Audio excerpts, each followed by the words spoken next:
How to delete multiple apps on iPhone. To get started, first of all go to your iPhone home screen. The home screen is the primary interface for accessing apps, widgets, and system controls.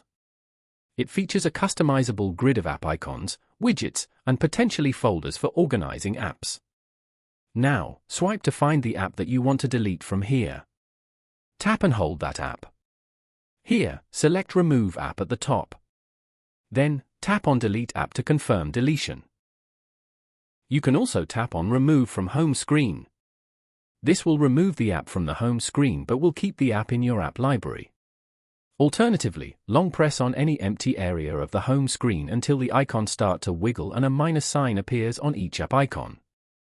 Then, tap on the minus sign over the app you want to delete. Over here, tap on Delete App. You can repeat this to delete the other apps as well. Following these steps, you can easily delete multiple apps on iPhone.